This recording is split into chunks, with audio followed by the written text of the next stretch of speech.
should be going on to there now as well. So yeah, I think it's cool. So how are you doing Friday? We can't have a show because our guest is very ill and he's lost his voice. So we decided to jump on here and we'll have a little chat and see how things are. You can ask us lots of questions, but how are you, Chris? How's your week been? Yeah, it's been an interesting week. Got a lot of new supplements on the go, so we'll see how those go. Yeah, and still reading and writing and all that jazz, so that's good. Yeah. Any new books this week? No. I've got an abundance of books. I've got The Culture Code, No Bullshit Leadership, Start With Why, Legacy, Things They Don't Teach You in Harvard Business School, The Art of Winning, and then Black Box Thinking by Matthew Syed. So you can see my sort of reading capacities at the minute. It's all about leadership and positive mental health. Yeah. The 5 a.m. something I started reading. Can't even remember the title of it. But that's been pretty cool, the opening of it. Have you got that one? No. Yeah, so it's very similar in the terms of mindset and leadership stuff. But, that's probably down to the fact we started this as a business. And I think it could be, that we're trying to create our own futures right now, Chris Uli.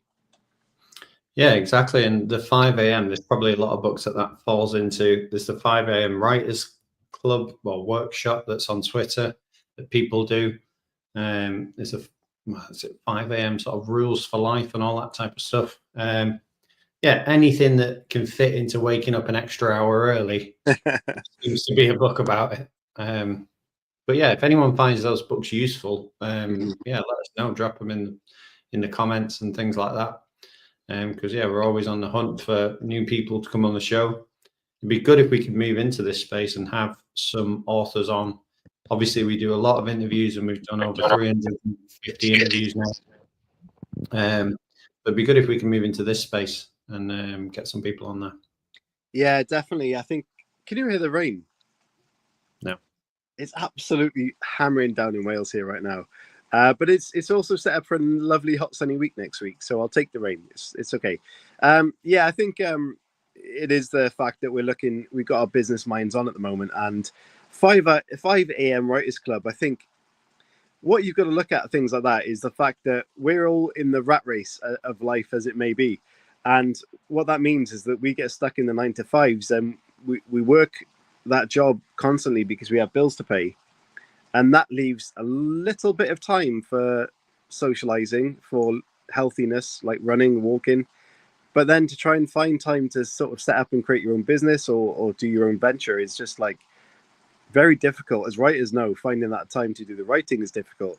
So that's where the 5 a.m. Writers Club comes in, that you not only write in the evenings or do your own sort of projects in the evenings, you've also got to get up super early to do it. So it's trying to get out of that rat race is the key. And that's not always the best option, but it can be a fantastic option. And that's what we're working on. Yeah, exactly. And I was actually reading a book this week that I haven't mentioned, and it's called Surrounded by Setbacks by Thomas Erickson. And coupled with a podcast that I listened to, it's just from Will Carver. And he, obviously, we've had him on the show multiple times. He's an author. He talks about his writing career, and he's got an episode. It's called Nothing Important Happens Today. That's the podcast. It's the same title as one of his books.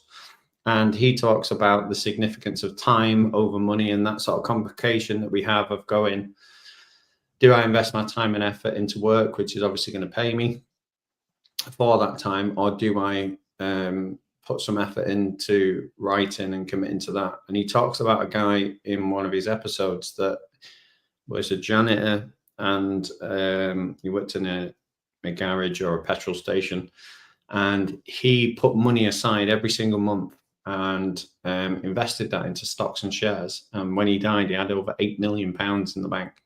Wow. From his investments. And he lived his life, like I said, as a janitor in the school and in a petrol station, and nobody knew he was a multimillionaire.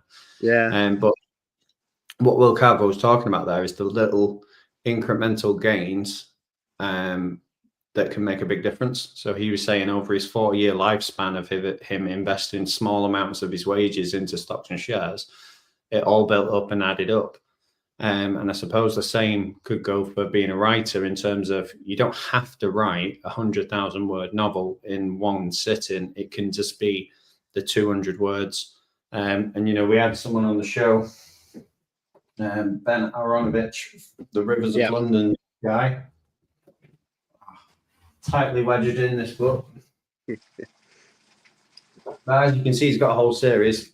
Ben obviously was on the show. He chatted to us and he said how he writes anywhere between 200 and 350 words a day.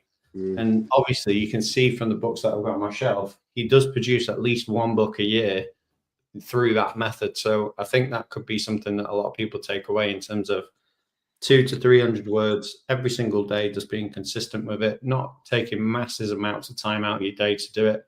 But obviously it's those small little incremental gains that do add up.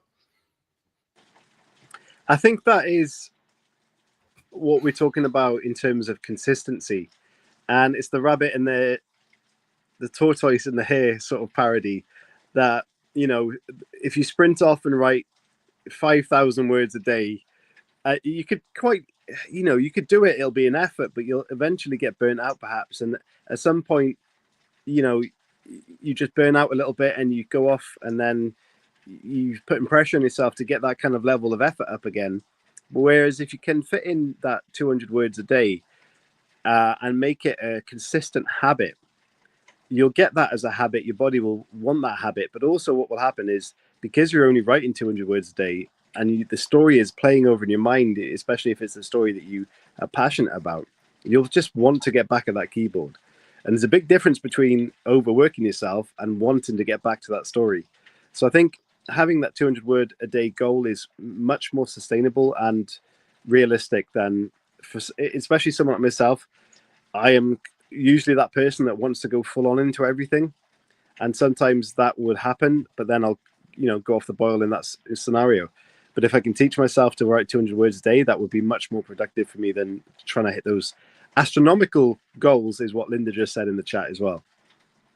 Yeah, and I think that's the key. Like I obviously work with students and stuff, and I had some 11-year-olds today. I gave them 15 minutes. Most of them in that time managed anywhere between sort of 100 to 200 words, and they're 11 years old, and they're writing off the cuff. So if you want to make writing your profession and your way of life, I'm sure you could fit in just 10, 15 minutes a day to add and contribute to that. And I think one of the lessons that I've learned from interviewing over 300 people is that it doesn't have to be perfect, that first draft, but what it does need to be doing is to be complete and finished. And I think if you did that for a year and you just committed to doing anywhere between 150 and 300 words every single day, and then at the end of the year, you just look back and think, right, that's my draft. Now what am I going to do? I think that would be an easier situation to be in, because the hard work's kind of already done in that first draft, and then it'd be tweaking it and editing it and getting it in a condition where it can go out. And I think that's the key. We've both been the same. I've literally got 3 books now that are over 20,000 words long, and I've not finished any of them. But if I'd have committed to doing 150 words on one of them, I would have 60,000 words roughly for a book. And for the types of books that I'm writing at the minute, that would be enough, and I could get it out there, and then that would build on the success. I'd feel confident because I'd put another one out into the world, and it'd probably help me with the writing. But instead, I've got 3 books on over 20,000 words. I've got a 4th one in just over 15,000 words, and it's like I'm not actually getting them out there because they're not finished. So I think that's what I've been looking at this week, in terms of going consistently with one and then see where we are at the end of that year. Yeah. Interesting then, from an outsider perspective, you mentioned that each of those books tend to be around the same sort of length, 20,000 words. So why do you think it is at that sort of stage that you kind of fell off that, if you know what I mean? Yeah, I think it's like anyone else. Obviously, when you get a bright, shiny new idea for a book and you start writing and you think, oh, yeah, And then around that 20,000 work mark, it kind of, it becomes work, and you're like, oh, the enthusiasm has gone a little bit, I suppose, because normally once you've got to that point, you see the beginning, you see the end, and it's that sticky middle bit where you're like, oh, I know what needs to happen. I know what I want to say. I've got it all mapped out and all that type of stuff, but I just cannot be bothered to actually put, type in the keys or put pen to paper. Yeah. I think that's the problem. So do you think that advice then is to break it down into more consistent, manageable parts rather than, like you said, go off with that shiny idea and just work at it tirelessly until you run out of steam? Yeah, I think, again, don't feel bad about it either. Just get those sort of 100 to 300 words down every single day in that sort of 10, 15-minute slot that you've got. And remember, like, if I'm talking about Ben, he produces a book roughly about this size every single year. Yeah. And obviously he's a full-time writer, so it's a little bit different. But he even said himself on the show that he sits for 4 hours or something in the morning. If he gets 200 words done, he's happy. If he gets a little bit more, he's happy. And again, I think it's just that of going, I'm happy with what I did today, and that's my sort of box ticked. And if you think about how much time you spend scrolling or looking through something, if just 10 to 15 minutes of that time was dedicated to just hitting your daily goal or daily number, then you would get there a lot quicker, I think. And obviously all the time you're not writing, you're sort of ruminating on the idea. And then when you come to writing that 150 words, normally that's the bit where it just comes out straight away, and then you can leave it for the day and go on to the next. And you'd be surprised. It's like anything else. If you're planning on losing weight, obviously if you set a goal of losing like 3 stone, you're not going to do it all in 1 week. You're going to do it in small steps, and then by when summer comes around, you'll be like, oh, look at me, I've lost 3 stone. It's the same thing with a book of going, whoa, look at me, I've got 50,000 words now, and oh, I can see the light at the end of the tunnel. And then you might have a little sprint where you do 10,000 words in a week or something like that, because you're close to the end and you can see the finish line. And I think that's what I'm going to try and do moving forward. Just edge closer to the finish line, like the tortoise and the hare type scenario you said before. And then when I see the finish line, I'll probably speed up a little bit. Yeah. Linda, I put a question in the chat, but bear in mind, this is a Q&A for us. If you've got questions for us, we want them about everything, so send them our way. Linda says about her writing ritual, which is what I asked based on what you were talking about, Chris. She said she stares at the wall for 15 minutes. You can see this on your screen. But she said, actually, I work on each chapter and just finish it. Then I'll do a basic edit. I am a loose planner, so I know the whole story roughly, but flexible. I'm very similar in that sense. So you've got the story in your head. You've gone over it plenty of times, which is a pantser's research, I reckon. And then do the basic edit after. So that's kind of, I'm guessing, what we were talking about earlier, with a bit of the inspiration would be more sporadic. Perhaps, I'm not entirely sure. But yeah, I think having plotting out on paper is good. If you've got it in your head as well, that's also good. As long as you know where you're going with it, generally, you can be flexible in that sense and just get on with it. But yeah. And even if you don't know where you're going, like I was watching the interview that we did with Queef McDonald yesterday, and I'm getting his name right because we messed it up twice. But he wrote the Stranger Times books, and we talked a little bit about Douglas Adams. And Douglas Adams has been someone I've been thinking about a little bit recently. And his Hitchhiker's Guide to the Galaxy books are probably about 30,000 words long each. Yeah. But he finished one and then released it. And obviously they're really short compared to, a novel of this size. But what he's got at the end of it is, 120,000-ish words in the Hitchhiker series. And he's released every single one. They've always done really well as well. And I think the sort of motivation, changing the mindset of what is a novel. If you've got a story that is massive, like The Hitchhiker's Guide, and it could go anywhere, then maybe releasing a section of that story, getting that out into the world, that could then motivate you to do the next bit and the next one. And if you're doing a short series of novellas that are a collective, you know, that's soon going to add up. And I think 30,000 words of going bang, here's the next bit, here's the next bit, could be a good way. And I think that's something that I might look at doing in the future. Yeah. And I think that's really like a good asset with Substack. And there's a lot of writers on there at the moment.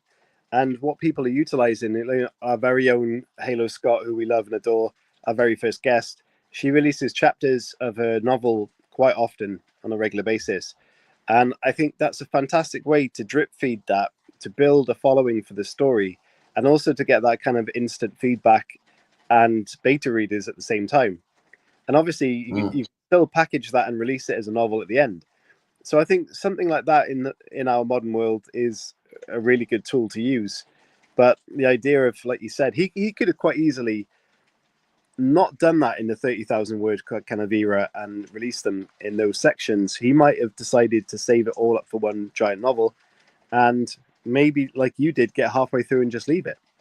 The fact he's gone in those segments of manageable writing and story where, you know, he's left it in a position where it's complete, yet readers want more, and where there's somewhere to go in the story is possibly something that he may have decided to do quite consciously in an ability to master his own sort of writing style. Yeah, absolutely. And, you know, some really famous authors are using Substack in the same format in terms of, I remember Chuck Palahniuk, he released his novel, which I've got here. Has Chris got all the novels on his shelf? Yeah, I definitely do have it.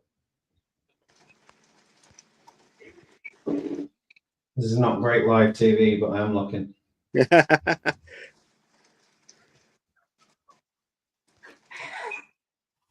it that? No.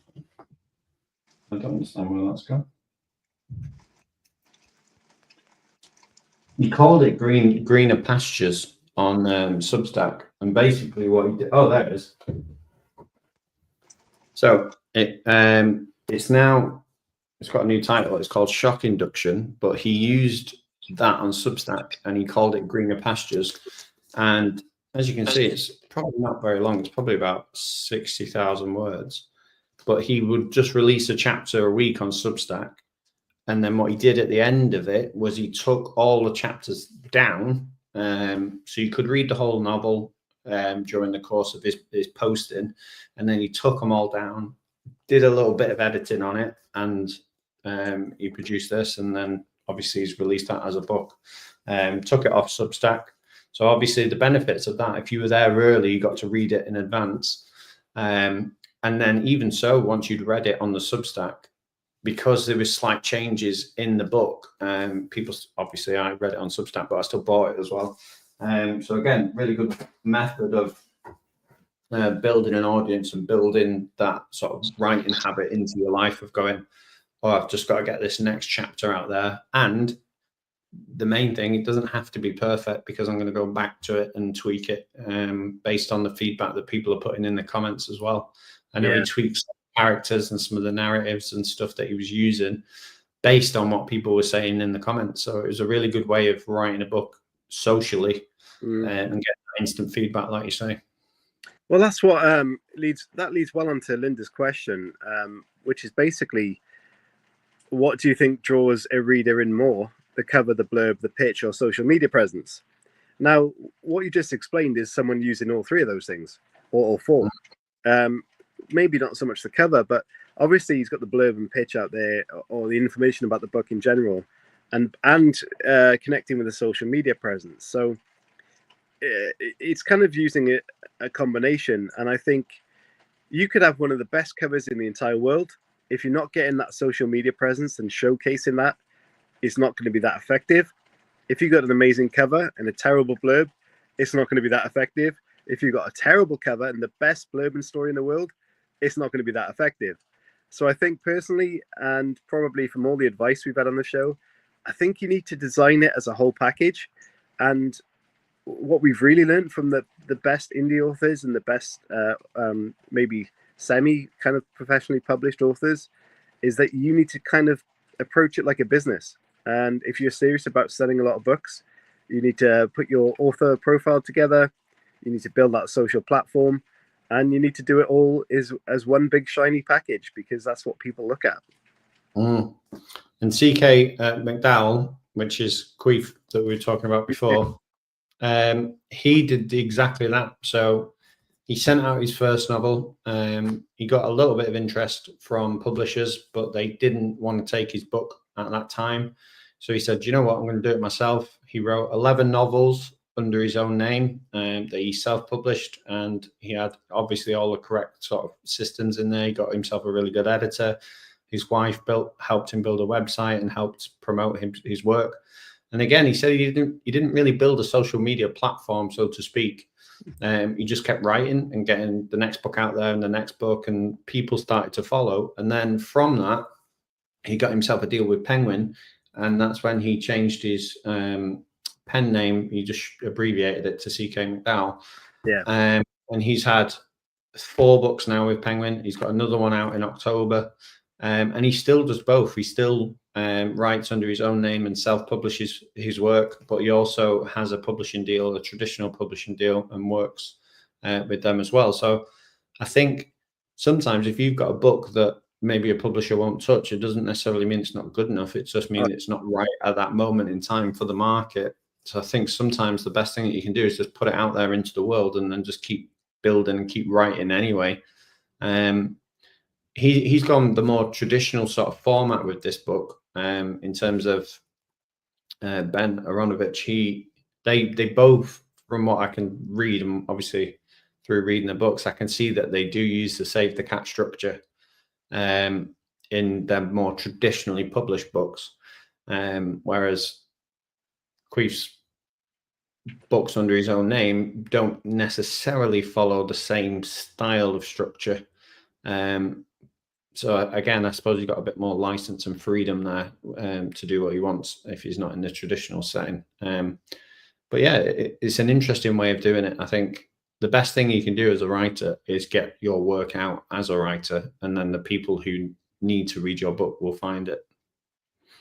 I agree. That's a fantastic approach that CK did, and I think having that mindset of I'm going to go and do this myself, and then at some stage also getting what he wanted in terms of a deal, but then also keeping it in his own sort of direction and in his own control, I think is a very clever and brave way to do it. Okay, so in terms of the Q&A side of things, one of the reasons we're Q&A-ing is that hopefully you've seen on social media that we are now business owners. The Writing Community Chat Show is now the Writing Community Chat Show CIC, which is Community Interest Company. And for those not in the know of what that is, it's a social enterprise. So it's a non-profit business where we are looking to create things that we can sell, such as online writing courses that are really good and in-depth and really useful at a very cheap price. And what we hope to do with money that comes into the show, because as I mentioned on an earlier video, that we currently spend out on the show and have done for 5 years just to keep it running. When we start becoming and building a profit from the business and even getting grants for social enterprises, we can start putting that money back into the community in terms of supporting authors financially or through marketing and editing. And we've got great ideas. Like for next year, for example, we are working very hard behind the scenes to try and come up with ideas of creating our very own writing festival and focusing very heavily on indies and an amazing experience. And depending on how well we do and how much financial backing we can get from grants, we could end up doing that while inviting authors to be on the panels and hopefully giving them financial support to get there and to stay there as well. So it's all about building that community in real life as well. And so there's lots of things we're working on in terms of the business. So if you have questions about that or want to say anything about it, please do so. Yeah, and one of the things, obviously, with the idea of putting the festival together, it's bringing authors from all backgrounds and all forms of publishing together in the same sort of space. Because obviously what we've done in the show is we've interviewed indie authors, we've interviewed authors from independent presses, we've interviewed authors from the big publishers. And what ideally we'd like to do is to put a really good mix of all those types of authors together in one space, just so you can build connections and start speaking to each other face to face. Because from what we've learned doing this show, that's the best way. If you're going to make that step up into, or not step up, that's probably the wrong way of phrasing it, but if you're going to make that step into a traditionally published deal, the best way to do that is to find out from the people who do it. And if we can do that on a regular basis and get people together in a space, not just online, because obviously there are massive benefits of being online, but also being face to face and speaking to people, you get so many insights. You know, we've been to these shows and we're going to one again in the next few months. But people start drinking, they start talking, you get to know the ins and outs of the business, you get to know how the business works and how it's run. And hopefully when we go to Harrogate this time around, we'll do more live things like this where people are a little bit less reserved and want to chat about those ways of going, because, you know, I'm sat at some of these events and I'm like, wow, I wish I could tell everyone this. You know, I wish I could tell everyone all the pitfalls with traditional publishing. I wish I could tell people like how they get an agent. And normally, obviously, you've got those writers guilds and stuff that people go, oh, send your work to this person. But again, from doing this show, we have a lot of people that just chat to somebody. They chat to somebody over a drink or over a meal or whatever, and they go, oh, I'm working on this. And they go, oh, that sounds good. Send it to me.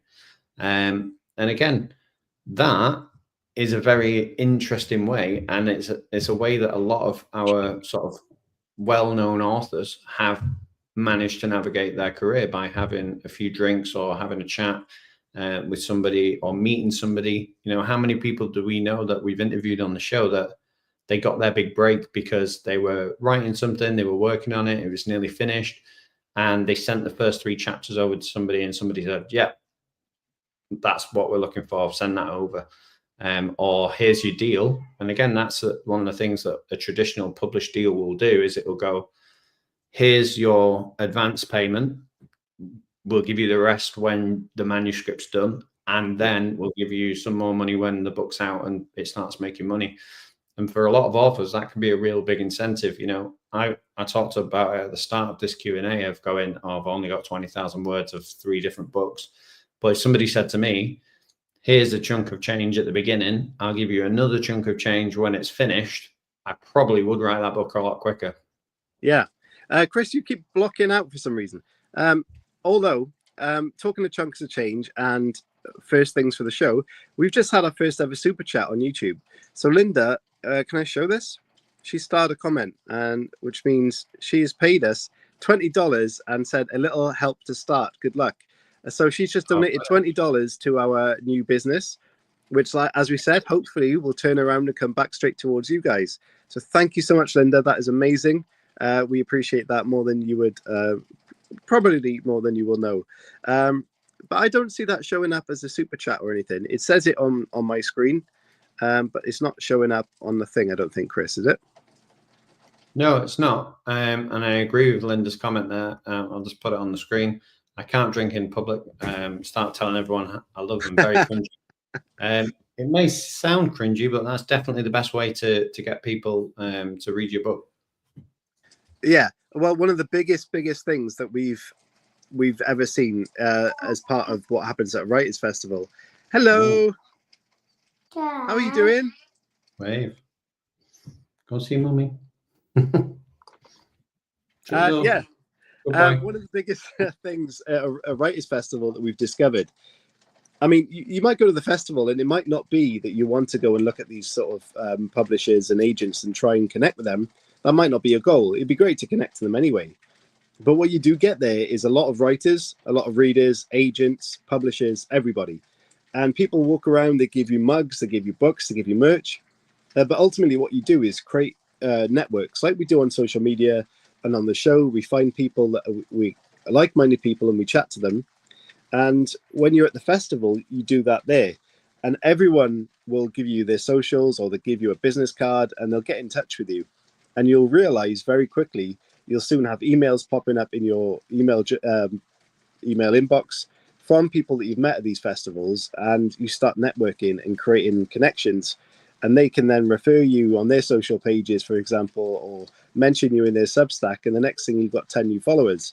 So when we talked earlier about Linda's question about, you know, what's more effective, social presence or whatever, the social presence element of it can be massively amplified by going to a festival with like-minded people. And I think that's really key and important. And as we've expressed before, a lot of authors are introverts. So going outside your shell and attending one of these festivals can be quite scary, but it is certainly worth doing. And even if you can't get to a festival, I'm thinking, you know, if you go to a library, if you go to a bookstore, if you see somebody in a bookstore that's reading the type of genre that you write in, you know, maybe just chat to them, you know, maybe just say, oh, you know, can you recommend something? Or I like that book as well, or I like that genre. And then, you know, don't be afraid of saying that you're a writer and that you're right, because you never know who you're going to be talking to. I know one, again, talking about CK, he got his editor through a conversation at a pub, and he didn't realize who the editor was. And that the editor had worked in publishing for 20 odd years. He was a really well-known editor. He'd worked on a lot of, you know, books, and he just liked him. He liked the conversation that they were having. He said he was an editor. He said he'd been writing. He said, send it over. And he's been his editor ever since, as far as I'm aware. So again, those conversations that you could have with somebody, you don't realize where that could potentially take you, especially people in and around books. You know, people who work in bookstores, they will obviously, like, they might give you an inside track as to what's selling really well, or, you know, it could be somebody that they know that's connected into publishing, because they all work in unison. The people who work at bookstores, people who work at libraries, there is some sort of crossover at some point. So I definitely recommend speaking to people as much as possible about what you do. Absolutely. Chris, you're going to have to take control of showing comments on screen. I know they're still popping up in the corner, but since that donation from Linda, which is amazing, again, I can't thank you enough. It's got the icon in front of my comments, and I can't. I'm usually on the PC behind me, as you guys will be aware if you see the show. I'm on my phone right now, and things are very much tiny.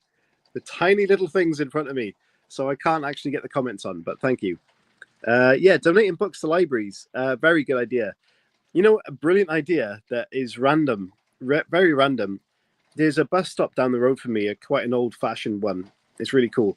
But it's kind of around the back of a little village. It's out of the way. It's not like a main bus stop. It's not used very much. It's got 4 sides with benches in the middle.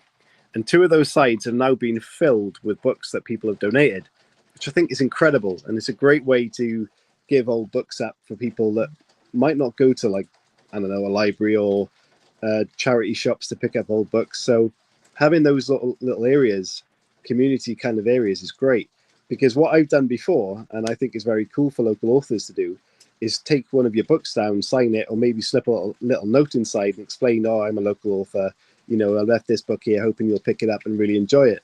So those little, it's like our version of a highly published author going and signing their books in, like, Sainsbury's or Tesco's, you know, which is very cool. But having some local sort of element like that, I think, is very good. So local libraries donating books in that sense, and dropping one of your own in there, I think, is a very cool thing to do. Yeah, and obviously with that as well, like when I talked about building connections and speaking to people, if you've written a book that you think a publisher would like, and even if you've self-published it, you can send it to them and go, look, this is what I did on my own. This is what I'm working on now. Yeah. You know, what do you think? And that could work as well, because even though the book that you've already published or put out there into the world by yourself, like, it doesn't mean that they won't pick that up. You know, we've heard lots of experiences on the show where publishers have gone back into somebody's catalog and bought the rest of the books, and then obviously edited and tweaked them and stuff like that. Maybe put a new front cover on it, different pen name or something. But again, that can happen as well. But that's not going to happen if your book is just sitting on a shelf at home, and you know, you're in your office thinking, oh, I wrote that one, see what I can do with another. But if you get a copy of it, get an agent in mind or get a publisher in mind, and you send it directly to them and say, these are some of the ideas or some of the things I'm working on, would you be interested in any of them? You know, that could again be a really good way of doing it. But it's just about putting yourself out there and being brave enough to do that. Yeah, absolutely. And we got articles on our Substack about how to find an agent and things like that, if that is what you're after. go and check them out. But the amount of times we've had people on the show that work for the industry themselves, or have gone through the process that you're trying to go through, some of the information they've given just based on this story is really good. So I think research is kind of key. It's all about learning, and as I said earlier, taking it as a professional approach. You know, if you're doing a job for work or for whatever, you're going to learn about the process. You're going to learn how to do it properly. So when you're writing, if you want to make it a success and make lots of sales or create a business for yourself in that sense, you have to approach it as a business and as if you're working for yourself, as if you're working for an employer, and take it seriously and research how to do things. And because you wouldn't get a job and not really pay attention as how to actually do it and make it happen, right? Yeah, and obviously that's another thing about jobs. How many people do you know in the professional industry that have got their job because they know somebody else? They might not be the most experienced, they might have minimal experience in that area, but they've still been given the job because, oh, they know this person, or they know that person, or they've spent, you know, a camping holiday with this person. And the book world is no different. You know, what these traditionally published sort of machines are able to do is put your book out in front of people. You know, I think like Bookouture, for example, is a publisher that we've had a lot of offers from. And we know a lot of people that have gone over to Bookouture that started in the self-published world. They produced their own books. They then made Bookouture aware of what they were doing. They become aware of their work. And they said, you know, what do you think about what I've done? And this is what I'm potentially thinking in the future. What do you think? And then Bookouture have helped elevate their career because they are masters of getting books in front of people and building numbers that way. So again, I suppose it's what you want. If your goal is to be a bestseller, then, you know, there's ways and means to do that. And I think it's starting with building the connections. If your goal is just to write the book that you want to read and put out there, then just do that. Just keep doing that. If that's what you're happy with, but do it on a regular basis. Do it consistently. You know, try and get at least a book out a year. And it, like we said before, if you do that, if you did 150 words a day for 365 days, I mean, I'm not a mathematician, but I'm guessing it's about 70,000 words, which is a book. You know, then you might spend a few months editing it and getting it out there, but then it's done. Yeah. And I think the way the world's going at the minute with AI and all that type of stuff, I think things written by humans that are authentic are going to become more valuable moving forward.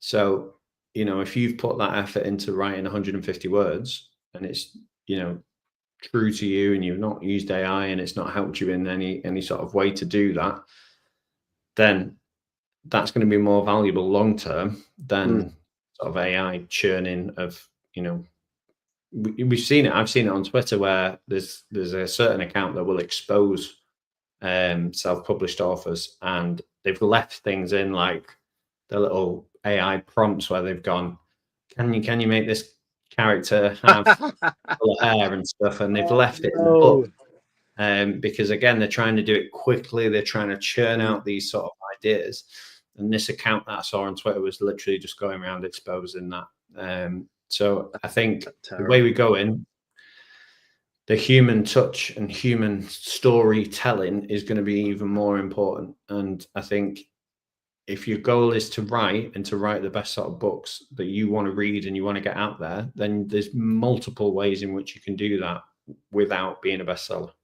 Yeah. But equally, if you want to be a bestseller, there's structures and guides and things you can use. I know for a fact, based on what we've heard on the show, if you write a book and you use the Save the Cat structure and you say in your letter to an agent, I've used the Save the Cat structure, they're more likely to take it and to read it because they know exactly what that structure looks like and what they're going to get. And more importantly, they know they can sell it. Very interesting and a very good tip. It makes sense though.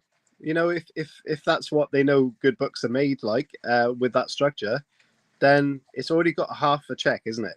You know, what they do is when an agent picks up somebody, they're taking on a risk and they're taking on an employee essentially.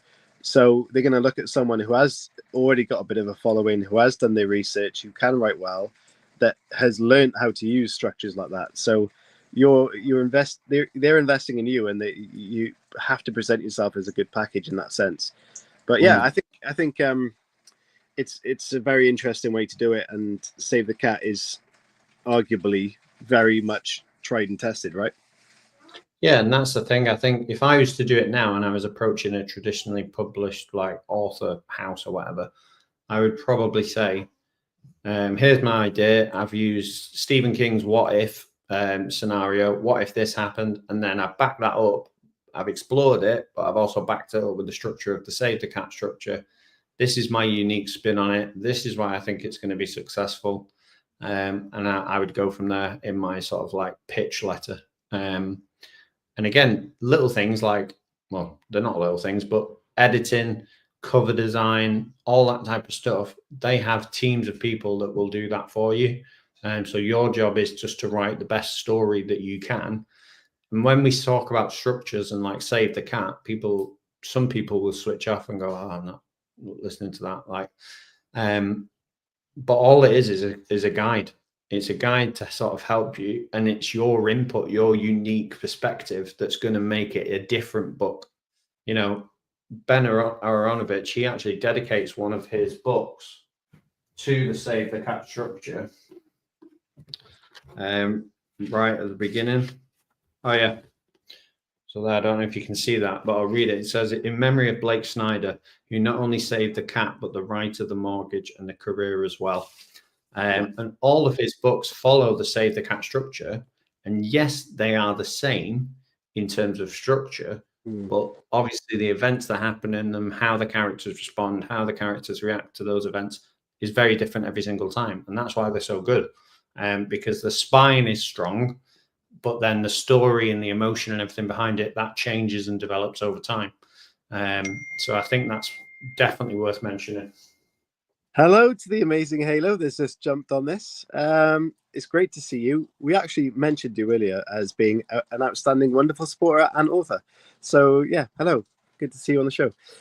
Yeah, I think that that sort of prep and structure is really good. And one thing we mentioned earlier is about what we could do with the business, and if we get that stage where sort of the income is providing a basis where we can support authors. We talked a while back about that sort of process. Imagine if we get to the stage where our social enterprise becomes a platform, not just we can support with marketing, like we said, and maybe editing, but imagine we can give a competition away, which is what we want to do, competitions, but the prize being a complete repackage and rebrand of an author. So we take up their book, we rebrand their book covers, we help them edit and proofread and all that stuff with professional people, and we support that financially, and then we put it on a marketing plan. If we could do that for people, I would be over the moon that we got to that stage. Yeah, and obviously from doing this show, like I now know an editor, I now know a cover designer. Halo Scott, obviously she's been mentioned a few times, but I read one of Halo's books and looked at how it was typeset.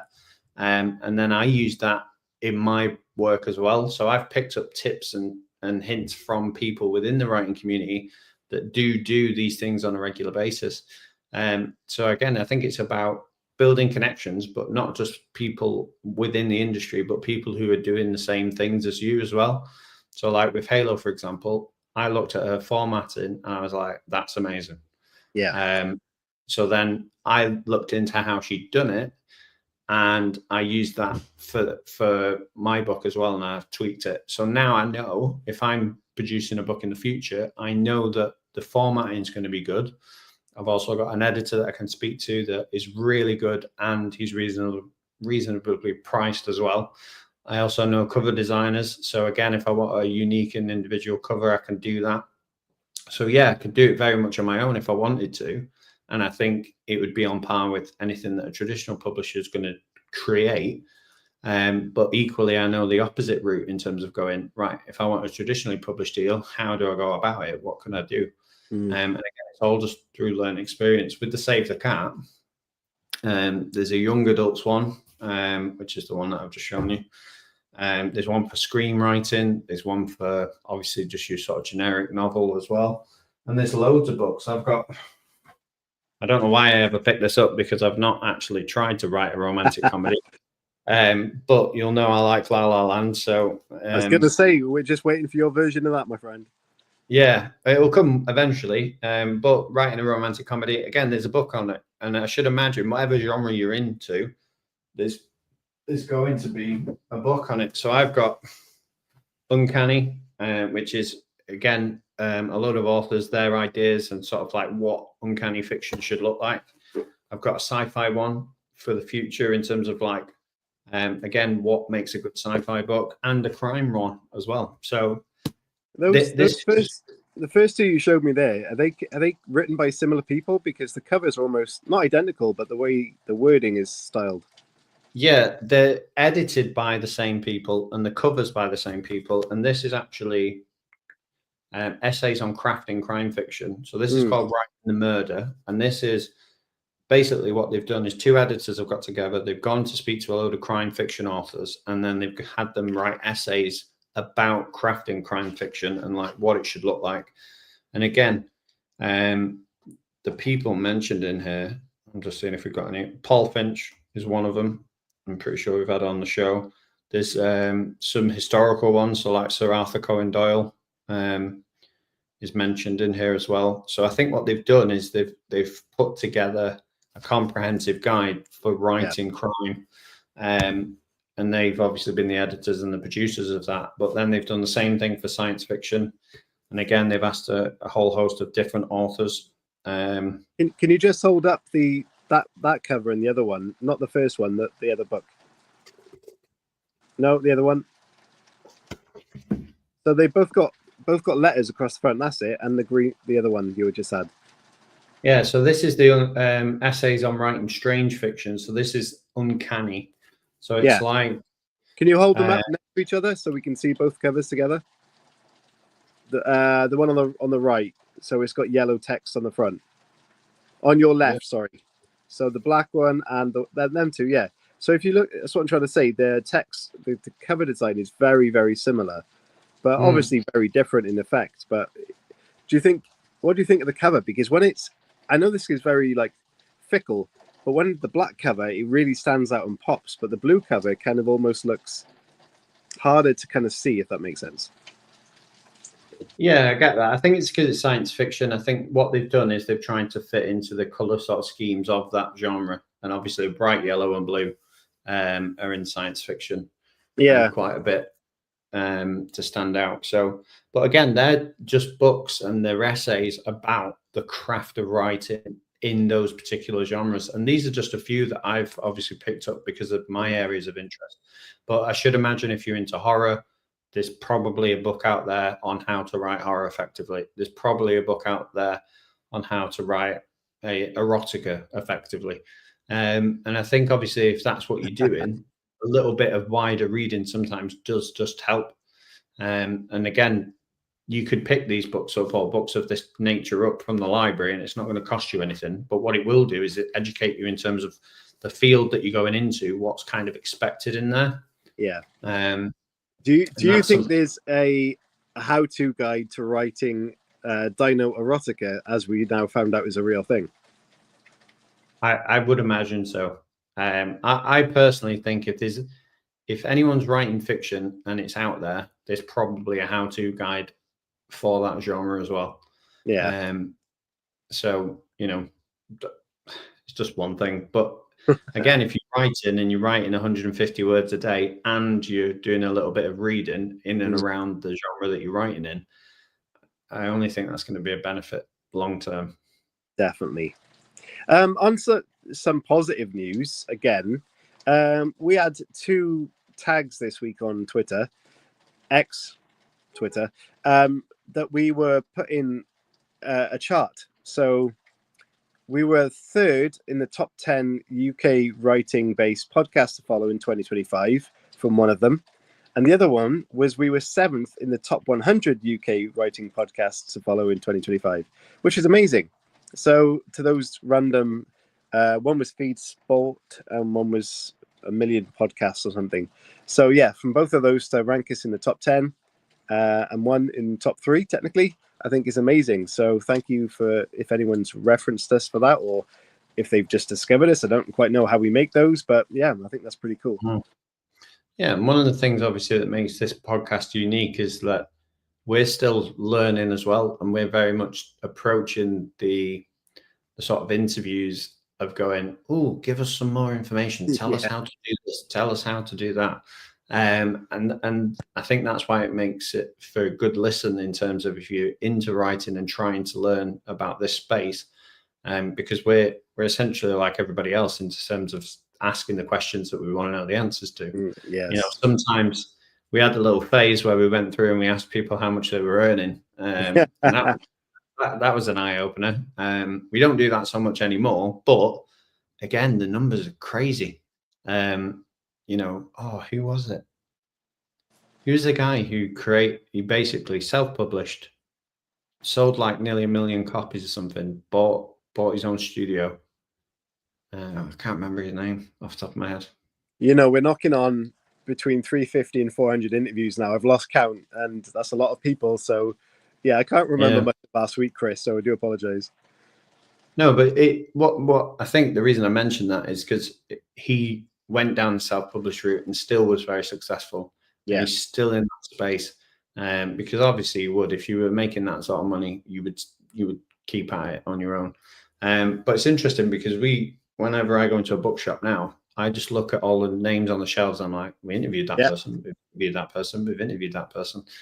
And it does put me to shame a little bit because some of them, like Liv Matthews, for example, we had her on the show a few years ago. Great guest.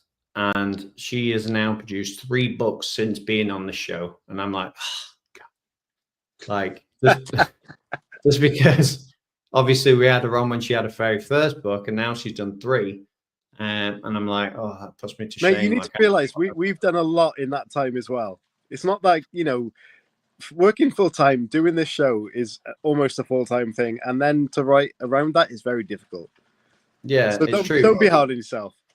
It's good. It does have its benefits. Like I went to a barbecue the other day and somebody said, oh, I've watched the Writing Community Chat show. I was like, well, I'm in it. I was there. I was asking questions. And they were like, oh, no, it was the Ian Rankin one. And I was like, oh, yeah, a lot of people have seen that. So that's nice. But obviously what it does do when you're spending a lot of time with people in this space, it makes you aware of your own productivity. And like Sarah Pimborough is another one. We had her on 4 books ago. And I'm just like, wow. I mean, obviously she is a full-time writer. That's what she does. That's her whole job now. But still, it does put you to shame at times when you're like, you've produced 4 books since we last interviewed you, and I haven't finished the one that I was talking about at that time. Which is, yeah. Well, it was a woman we interviewed a few weeks ago, and again, my memory insanely terrible. And we were interviewing her as I think it was Sarah something. She released her 80th novel. Yeah, so if you can produce 80 novels in a lifetime, and she wasn't even old, I think that's incredible. So interestingly, I wonder when she'll make the 100, because there's no way I'd write 80 novels and then not go for the 100. Yeah, I mean, some people like that are obviously major productive, and people's writing speeds are different and things like that. But I'd say if I could get 1 a year from now, I'd be pretty happy with that. And getting that 1 a year, if I can do it with 10 to 15 minutes writing every day, some days obviously writing a lot more. But if I can just get into that habit of going 10, 15 minutes, just going to get the next little bit down, I'm not going to worry about it until it's close to looking like a decent figure and a decent number of what I want to look at. Then yeah, I'll be happy. I think that's what the plan is. Absolutely. Well, guys, we've got about 5 minutes left of an hour. We were just popping on for a quick Q&A, and it's been a wonderful chat. And thank you so much, Linda, again, for donating through YouTube. That's the first super chat we've ever received, so that's really exciting for us. And that will go straight into our social enterprise business. So we've got 5 minutes left, guys. If you want to ask us anything, get it in the chat now, and we'll try and squeeze it in. I will stick around for a couple of minutes to answer them all. But if you want to ask us anything about writing, about the business, about our writing, about, I don't know, what we're doing on the weekend, or anything you want, pop in some questions and we'll get to it. Yeah. Obviously, shout out Pam McMillan, who we're going to be working with at Harrogate. They sent us a load of books to read before we go to Harrogate. I'm just looking for them. They are there. Linda says, I am your first. I should have bought you flowers. We would have appreciated those too. But yeah, is that a reference to what you can buy on there? I don't know. Or is that like physical flowers? I don't know. We'll take fictional flowers. Can imagine. But yeah, in a few months, well, not even a few months, in a few weeks' time, we're going to go to Harrogate, and we're going to do stuff like this live at Harrogate. So if you've got any questions for people whilst we're there, if you see, like I did last time I went, I saw Mark Billingham just behind Agate. If you see him in our live and you go, oh, go and ask him a question, we will do that. Yes, we will go and stop people in life on lives, so you can get questions in. We have a question from Halo. What would your absolute dream be for a 10-year plan? Sorry if you've already mentioned before I stalked you. No, we haven't mentioned that, a 10-year plan. I'll go with what I see, Chris. At the moment, we are looking at this business is very early on. We need to establish, we need to gain momentum, we need to move it forward, support authors. And next year, we're looking at trying to create this awesome writing festival we talked about. 10-year plan. I want to go back to the old Creative Lounge Cafe idea we've had over the past couple of years, where we are working full-time in that business. We're producing the show live there. We're helping other creators in all aspects, whether they're creating podcasts, writing, we're doing lectures, we're teaching people about the arts of all kinds. And it's a members-only creative space in pretty much every city we can get it in. Linking with colleges, schools, universities, we get it in Wales, England, across to America with our American followers, and we'll just franchise the crap out of it, and we'll be helping creative people all around the world within 10 years. That's what I want to happen. Yeah, my plan's a little bit different. Very similar, obviously, with some of the ideas that we're talking about in terms of bringing people together with the connectivity. But I would love for the Writing Community Chat Show to develop into a publishing house that could, through all the connections that we build, manage the editing, the cover design, the whole process of bringing a book together, and obviously putting it out there into the world. That is a little bit different to what you see in traditionally published sort of models. Yeah. I would like it to be a bit more open in terms of what actually goes on and the processes behind it. I would also like it to be a bit more inclusive, because I recognize that a lot of these traditional published spaces are dominated by certain figures and characters. Obviously, through our conversations, we've found out that, you know, a lot of them are, how do I say this without ruining relationships with publishers? Maybe vaguely. Yeah, it's who you know. And what I would like to do is open it up a little bit, so well, not a little bit, a lot. I'd like to think that we can create a platform that we could use to get some of the best books out there that we're reading from within the Writing Community Chat Show, and the people that we've had on. You know, we mentioned Halo before, but I think there's a whole host of authors that we've had on the show that haven't had the spotlight that they deserve. And hopefully we can be part of that process of bringing the spotlight onto more people through our platforms and through our interviews, social media stuff, and the festivals. Like I said, the first step for us next year is to get a festival of our own in place, get the funding behind us to be able to get authors to the stage. Like, I would love to be able to have Halo Scott, Ian Rankin, and multiple others on the same stage to talk about the writing process and break that barrier down in that regard. Because, you know, I feel like the industry needs it as well, because a lot of these people that we speak to, they go, yeah, we just see the same like 10 people every time, or and that's not what you want, if you're trying to create a community in a space, you want, oh, I went to this one, I saw this person, I saw this person, this person.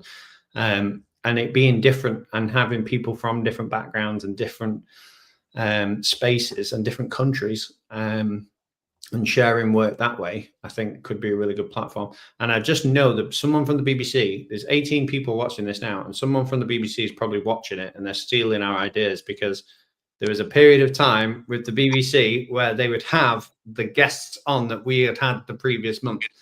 So BBC, if you're watching, stay out of our ideas. This is what we want to do with the Writing Community Chat show. Or alternatively, we've seen the likes of, the Wrexham show where they follow the progress of their success. Why not follow our progress? Document us going from a social enterprise, creating everything we're talking about, and people will tune into that. Going back earlier, Halo said, in regards to the 10-year plan, she said, yes, my 10-year plan is to fly over and invade the Creative Lounge sooner, ideally. But, hopefully, if we get that funding granted and support from people like Linda, who just donated using the super chat, I don't even know how that works, we could be setting that festival up next year. And if we do get the grants and we cover the cost of the festival and the staff and the food and the music, what we plan on doing and making it really fun and exclusive, we will then hopefully be able to fund people to come to that festival to be on the panels. And if that's the case, Halo, you'll be one of the first on our list to get over. You have supported us for so long. And not only that, you're a great friend of the show, and we would love to have you there. So there is every opportunity that we will try to make this happen the best we can and bring the community together, because that's what we're all about. And we're here because of you guys. So thank you very much. Yeah.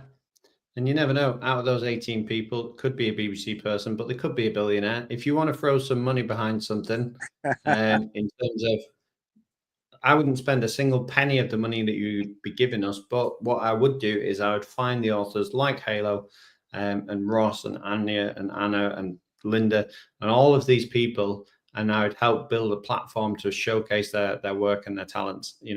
I would love in 10 years' time to have helped launch the career of people that we've had on the show. And obviously, I don't mean any disrespect to the people who have been on the show, because everyone's got their own careers anyway, but I would like to be a part of that, just pushing them towards more readership and finding, the TV deal, the life-changing money deal that you get for, writing a book or a series of books, that really helps you take off. If that can happen, and somebody from this show and the support that we're giving, if that can happen, then great. And me and Chris will just try and get by writing our books at seemingly 200 words a month.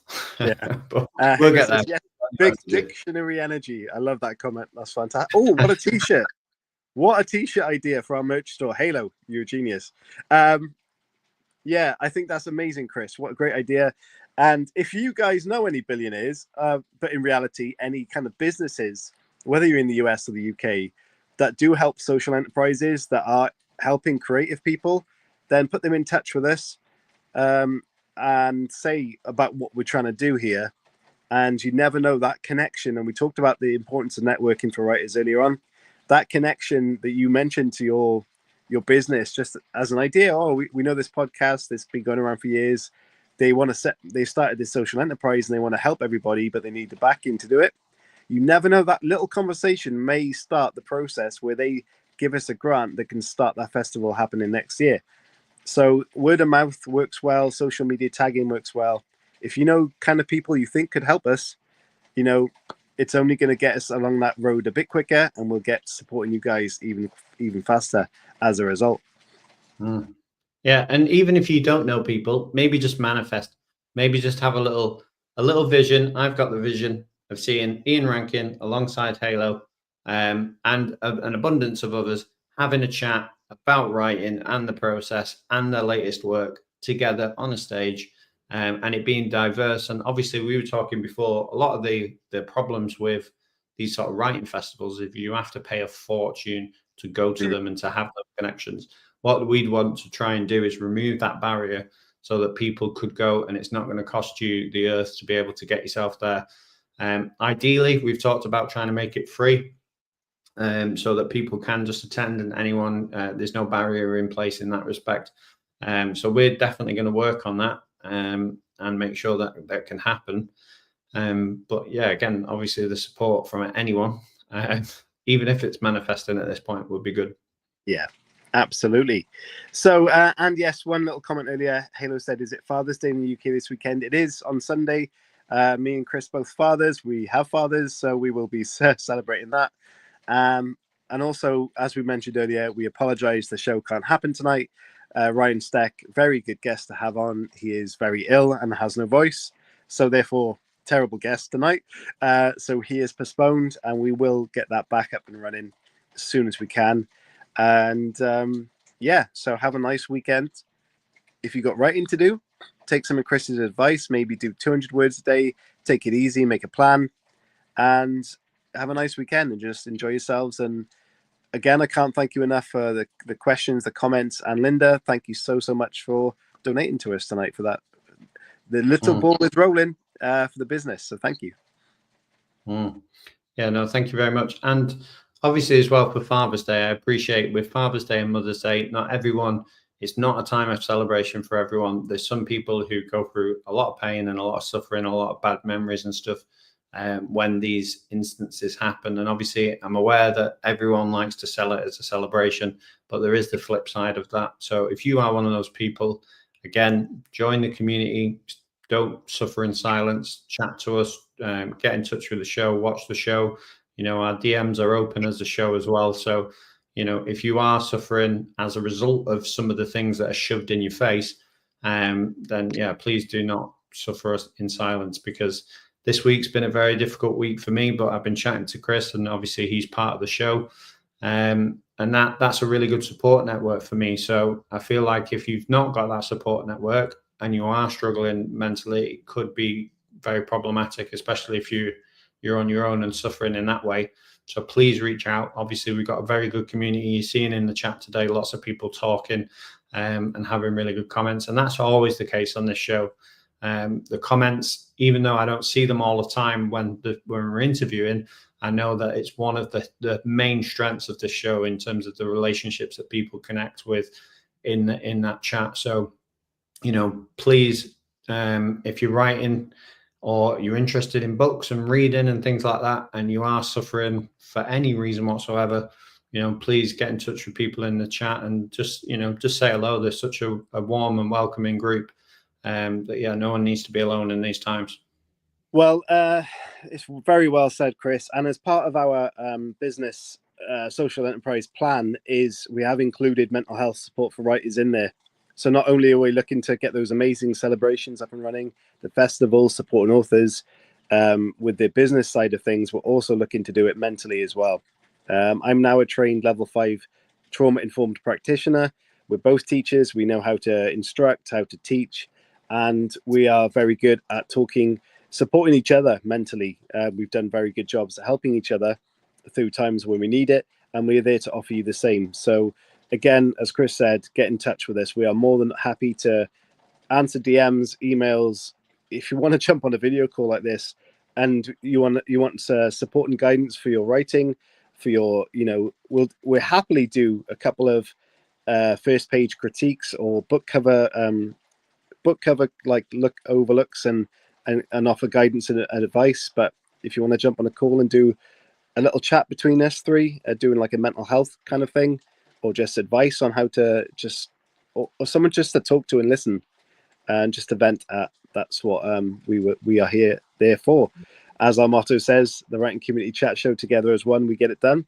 And together we are going to get it done and make things happen. So have a great weekend for me. Yeah, definitely. Have a great weekend. And if you are celebrating Father's Day and things like that, enjoy it. Enjoy the time. Remember, time is the most precious thing. You cannot get it back. So, you know, in those moments, and again, I'm going to link back to the Will Carver podcast because I think it's great. But he says in there about, you know, he's talking about people living through their phones and making memories. And he says he was quite sarcastic about the idea of making memories through a lens and through a camera, and taking pictures and, you know, presenting a perfect world.